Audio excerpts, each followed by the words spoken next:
Today, we're talking about two types of people, the seekers and the stuck. And more importantly, we're going to talk about how you get to choose which one you become.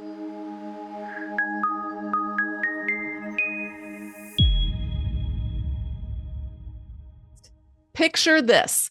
1 year from now, you're listening to this episode again. Will you be the same person sitting in the same place, scrolling through the same social media posts, having the same conversations about the same problems? Or will you be someone who barely recognizes who you used to be 1 year ago, today, transformed by even just a little bit of courage to seek truth and do the hard work of change? Today, we're going to dive into something I see every single day, the fundamental difference between people who are transforming their lives and people who are staying stuck in the same cycles year after year after year. And here's what I've noticed. It's not always about the circumstances that they're facing. It's not always about the resources that they have. And it's not even always about how difficult their situation is. It's usually about something much more fundamental, their philosophy of life, their programming, all right? And their willingness to examine that philosophy or examine that programming, even when it's uncomfortable. So let me start with something important. We all face similar types of challenges in life, but we don't all always start with the same advantages, okay? Think of life like a garden. We're all going to deal with weather, seasons, the need to tend our space. Some of us inherited gardens that were already damaged. Some started with contaminated soil. Some had people just actively sabotaging our growing efforts. If you're listening to this and you've experienced abuse or violence or systemic oppression, I want you to know that I see you. The damage done to your garden was real. The people who threw rocks at your tender plants, who poisoned your soil, who told you that you didn't deserve to grow, they were wrong. And what they did is not your fault. Everyone on this planet has some sunshine in their lives, and we all have some rain. We all have some things that nourish us and help us grow. We all get some seeds of truth planted into our lives. These would be like moments of clarity or wisdom from others, even our own experiences that teach us something valuable. But here's something else we all get. We all get weeds. Every garden has weeds, and every one of our lives has them as well. These would be negative influences, harmful beliefs that we were programmed with, destructive patterns that try to choke out any of the good things that we would really like to grow in our lives. And we also all have seasons. There are seasons of drought when nothing seems to be working and the rug gets pulled out from underneath us every other day. We have seasons of too much rain when we're overwhelmed and flooded. And sometimes we get seasons that are just right when everything seems to be flowing. I recently went through this past year of my life, a season of a lot of rain. And it started almost 1 year ago at the time of this recording with a car accident that totaled my brand new car, broke my wrist in several places, and left me with months of physical therapy just to get the use of my right arm and wrist back. And then during that time, I had 2 heart procedures, one that failed, another one that worked, but I had complications afterwards. And then on the heels of that, I found out something that was shocking to me. And I ended up going through a very unexpected and painful second divorce. And then after that, I had a daughter who had cut me off for several months, right around the time of my car accident, who came back into my life and told me that she was married now and moving to another state. And then after that, she got off her medication and she spiraled downward. And she had many, many interactions with me via text and phone conversations that spiraled out of control. And now we're not talking again. And so it has been very, very stressful, a very, very stressful past year for me. I won't even talk about my teeth. I've had problems with my teeth as well. There's other little things too, but those were like the big things that just came, they just hit me one after another after another. It was a season of lots and lots of rain in my life. The question isn't whether or not we're going to face these things. We will. We all will. The question is, what is our philosophy about these ingredients of the human existence when they come to us? What do we believe about the rain when it comes? What do we believe when the sun is shining? What do we believe about the seeds of truth that we have planted, that get planted by others as well as that we plant ourselves? What do we believe about the weeds in our garden? That is what determines what kind of garden we create, our philosophy. So let me paint you two pictures of people working with the same kinds of ingredients. First of all, there's the people who, after a period of necessary healing and recognition of what was done to them, have developed a philosophy that says this: I may not have chosen what happened to my garden in the past, but I can influence what happens to it going forward. I don't have control of everything. I don't have control of where the weeds are going to pop up or how many of them are going to pop up. I don't have control of when the sun's going to shine and when it's going to rain, but there are some things within those perimeters that I do have control of. And what do I believe about that? And what kind of story am I going to write about that? So they're not minimizing the damage that was done. They're not pretending that the sabotage didn't happen. But at some point in their healing journey, they do make a powerful choice. They decide to intentionally reclaim their role as the tender of their own garden. I am the gardener of my life. I am the writer of my story. So when the new challenges come, and they will, this last year was hard, but I'm sure I will have many more challenges to come. These people have learned to ask, given what I now understand about my past and my worth, how do I want to respond to what's happening to me today, to this reality that I am living in today? What would honor both my healing, current healing, as well as my growth in the future? Now, there's all kinds of people. Okay. So I'm not trying to reduce this to just two types of people, but there's another route that we could choose. All right. These are people who I shouldn't say maybe, they definitely are understandably still in the acute phase of recognizing and processing what was done to them. Or they could be people who have gotten trapped in a cycle where identifying the damage over and over and over again becomes their primary identity, rather than moving toward that reclaiming of their power to cultivate something new. This is not a judgment, okay? Sometimes we need to stay in this phase for a while. Sometimes the damage was so severe or the systems around us so oppressive that survival mode is actually the appropriate response. I remember when I was in that phase, and I did have some judgy pants people come and say, you really should be moving on from this. But I wasn't ready. I hadn't learned the things that I still needed to learn then. I had to get to the right place for that. And that is not something for someone else to decide. That's something that you get to decide for yourself. When you get tired and weary, like I eventually did, of just going over and over and over the problems, and you're ready to start moving forward, then you're ready. That's how you know. All right. Now, I just want to address something, though, that I see happening a lot on social media. And that is, there's this word that in survival communities that's kind of become like catnip. All right.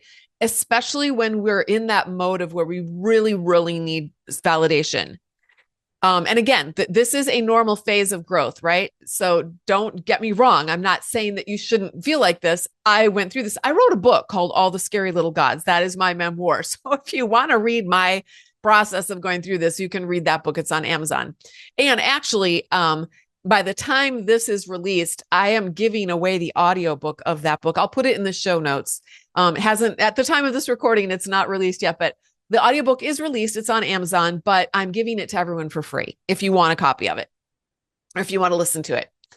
All right. So here's the word. You ready for the word? It's narcissist. Now, don't get me wrong. Narcissistic abuse is real, and people who have experienced it absolutely deserve to have their experiences named and validated. But here's what I'm seeing. The word narcissist has become a magnet that draws people like moths to a flame. And I think there are a lot of people out there who know if I use that buzzword, I'm going to get people to come and listen and be engaged. And we tend to crowd after people who are using this term because it feels like finally someone understands. But the truth is, though, I hate to break it to you, but not every abuser is a narcissist. The abusers in my life are not, I don't think they're narcissists. I don't think they would be diagnosed as narcissists. All right. And yet I experienced abuse at their hands. I experienced coercive control at their hands. When we put a blanket label like this on abusers, I think we miss a lot of the nuances of what abuse actually is. And that leaves a lot of victims in the dust. And also, spending years consuming content about narcissism, while it may feel validating and while we do have to go through that phase, it's not really the same thing as tending to our garden. So going back to the garden metaphor, this would be like spending all of your time studying the bugs that are invading your garden, or studying the biology of the person who is deliberately destroying parts of your garden, instead of learning how to rehabilitate the damaged soil and metabolize it and plant new growth. You can become an expert on garden destroyers. Oh, you can, but your garden is still going to need some tending. And here's what's important to remember. Both of these phases are necessary. You absolutely need to understand what happened to you. You need to understand what bugs can invade gardens and eat your plants. You need to name the abuse. You need to recognize the patterns. You need to validate your experiences. This is not optional. I do believe it's foundational to your healing.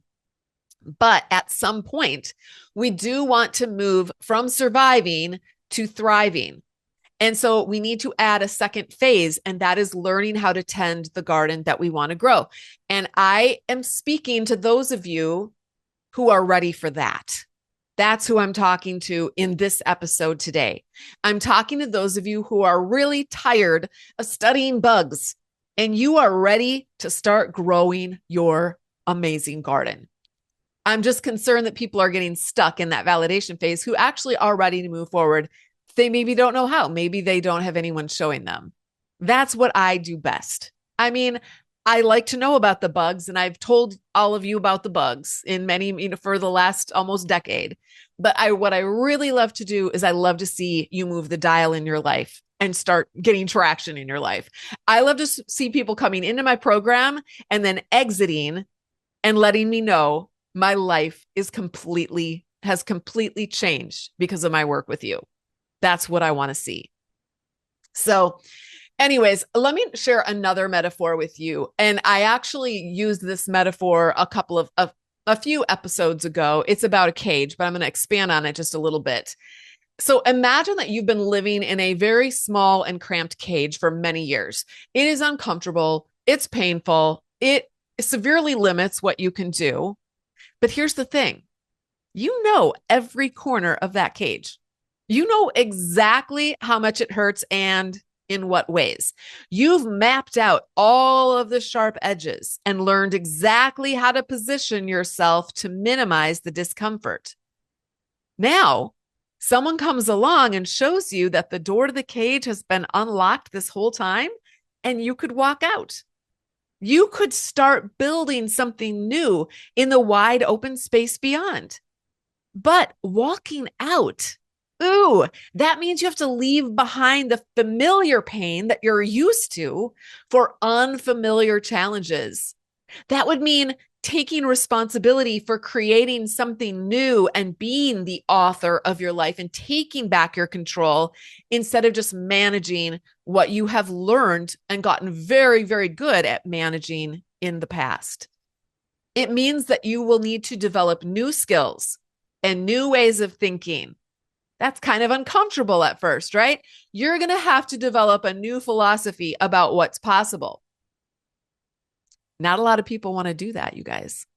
Many people choose to stay in the cage. It's actually human nature because it feels safer to our brain to just stay put where we're at.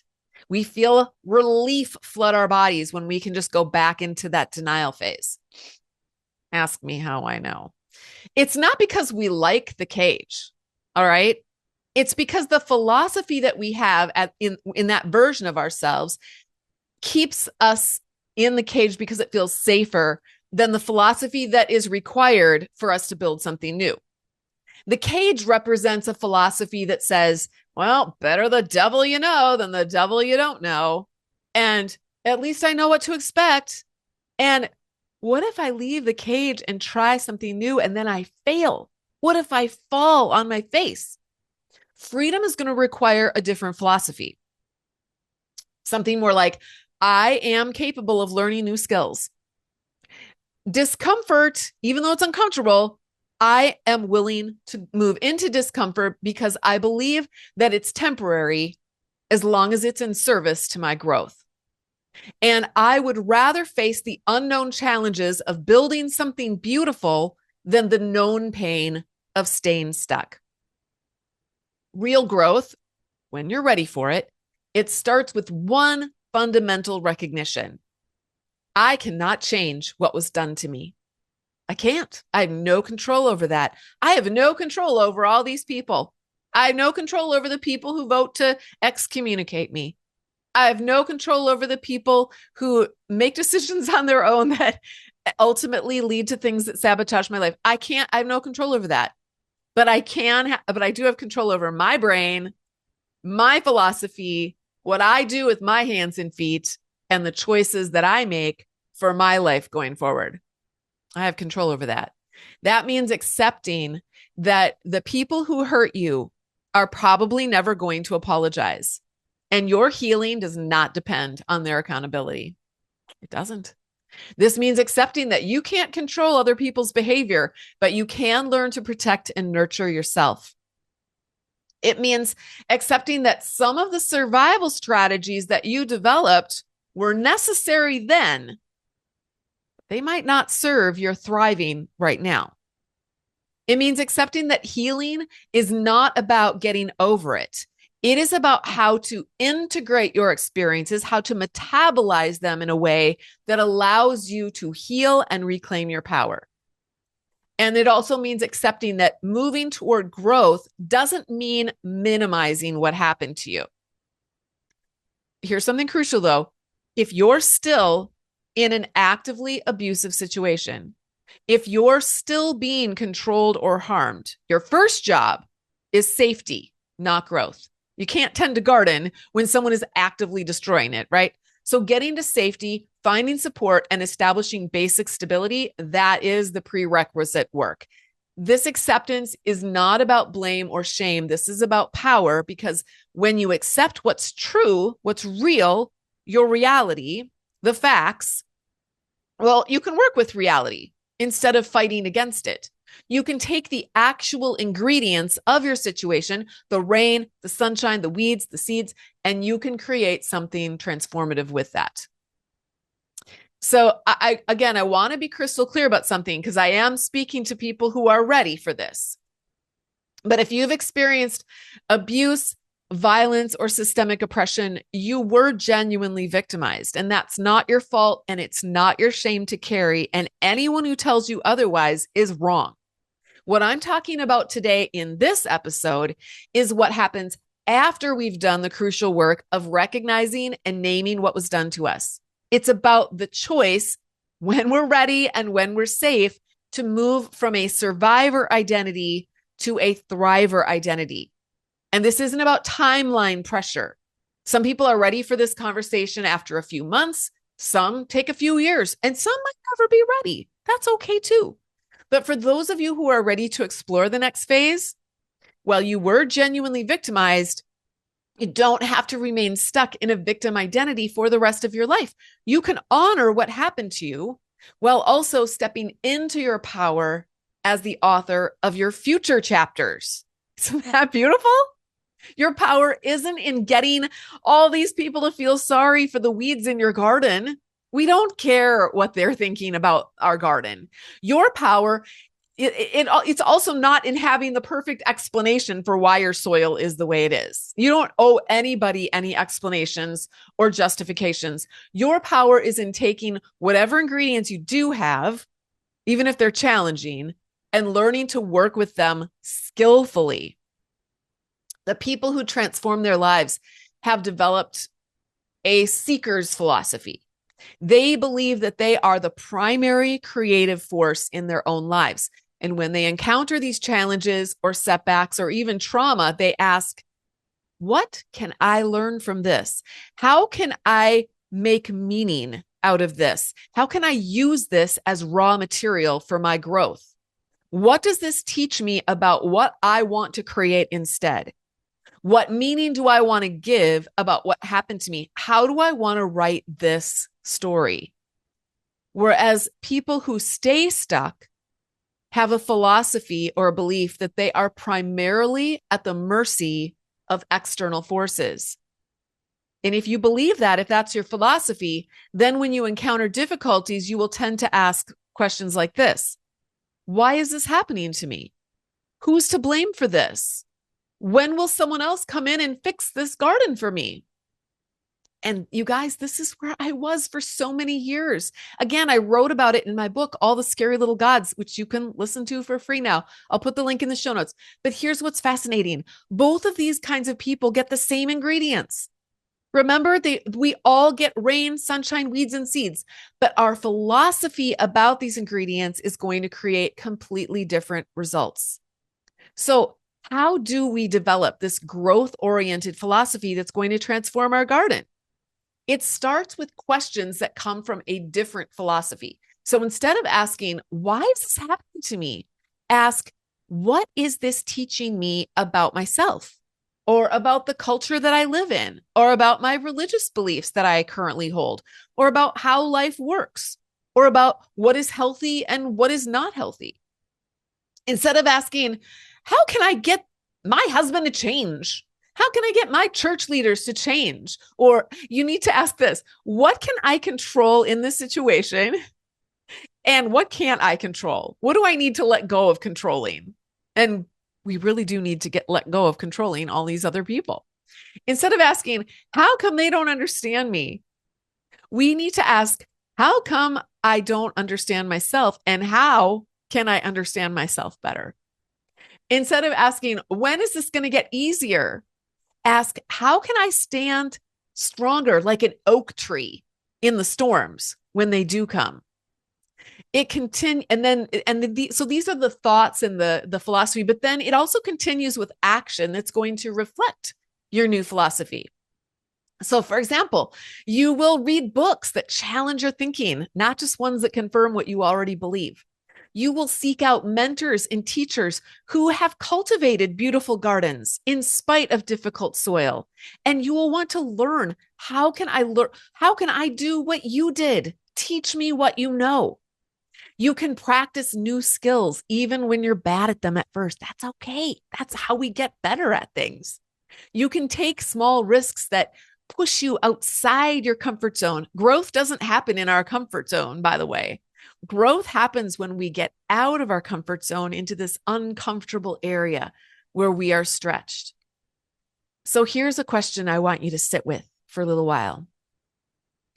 If you keep operating from the same philosophy that you have right now, today, where you're at, focusing on the same problems, regarding or reading the same content on social media, having the same conversations, where will your garden be a year from now? What will it look like? And if your answer does not excite you, then you have some choices to make about your fundamental philosophy of life. And you can decide what your philosophy of life is, whether you are living in an abusive relationship or not, or whether you're free of it. We need to understand that transformation requires this philosophical shift. It requires choosing the discomfort of learning new gardening skills over the familiar pain of saying, the weather is terrible, it's not fair. It requires trading the old philosophy of life just happens to me for a new philosophy that says, I'm going to write the story of my life with whatever life throws at me. So I want to leave you with this. If you're listening to this and you're still in crisis, or you're still in danger, or you're still in those acute phases of recognizing abuse, then this message really isn't for you yet. Your job right now is survival. It's safety. It's getting support. That's not only okay, that's exactly what you should be focused on. But if you're listening to this and you're ready, if you've done some healing work and you're mentally and emotionally in a safer place, if you have a level of courage that says, I think I have enough courage to begin to explore this. If you're tired of being defined by what was done to you, if you're feeling some anger and ready to change because you're just so mad about how your life is looking right now, I kind of had to get to a place where I was feeling some anger. And I was like, you know what? I am so mad right now. Usually we get angry when our boundaries have been violated in some way. And it's like a red light on the dashboard of our car saying, boundary violation, boundary violation. I teach this in my boundaries course inside of Flying Free. When that happens, that's like, oh, I don't have a boundary somewhere in my life. I am not protecting myself in some area of my life. And that's why I'm angry. And then that usually sometimes will give us enough courage and energy that we need to make a change, to do something. And sometimes all the time, the first change that needs to happen is right up here in our philosophy, in our belief, our programming. So I just want you to know that you do have power, more power than you might realize. Yes, you did not choose what happened in your garden in the past, but you can influence what grows there in the future. The question isn't whether you're going to face ongoing challenges. You are. Life is not going to become problem-free just because you went through trauma. The question is, as you continue healing, what kind of garden do you want to cultivate? What would it look like to honor your past while also creating something beautiful going forward? We don't have to rush the process, and we don't have to bypass our pain. Oh, goodness sakes. No, this is not about that. This is just about recognizing when you're ready that you have the power to plant new seeds alongside the healing that's already taking place. Your story isn't over yet. The people who tried to destroy your garden, they do not get to write that final chapter. You do. So if what you've heard today resonates with you, I want you to know that you don't have to walk this journey alone. Whether you're still in the validation phase of recognizing what happened to you, or you are ready to start cultivating new growth in your garden, there are communities designed specifically to support you. Flying Free is my education and support community for women of faith who are in emotionally and spiritually destructive marriages, families, and communities. And this is where we focus on foundation work, helping you see clearly what's happening, validating your experiences, and providing the support you need during those crucial early stages of healing. So we offer courses like recovering from CPTSD, detaching and detoxing from unhealthy relationships, dealing with dysfunctional relationships, deprogramming from spiritual abuse, basic boundaries, healing your relationship with yourself. You can learn more by going to joinflyingfree.com. There's a place where you'll get all the information there, and you can complete an application over there. And then Flying Higher is for women who are ready for the next phase, women who have done some of that foundational healing work, and they're ready to step into their power as the gardeners of their own lives. And I recommend this program for women who are already divorced, or women who have already gone through Flying Free and they're ready for more advanced personal development work. And you can learn more about that by going to joinflyinghigher.com. Both of these communities understand that healing is not linear, and there's no pressure to move faster than you're ready to move. We're going to meet you exactly where you are whether that's still figuring out if what you're experiencing was actually abuse or whether you're ready to start planting new seeds in that garden of your life. Either way, I'm sorry, but you were not created to disappear or to be a shadow of who God created you to be. You were created to fly free and to fly high. And I would love to help you do exactly that. Until next time, fly free.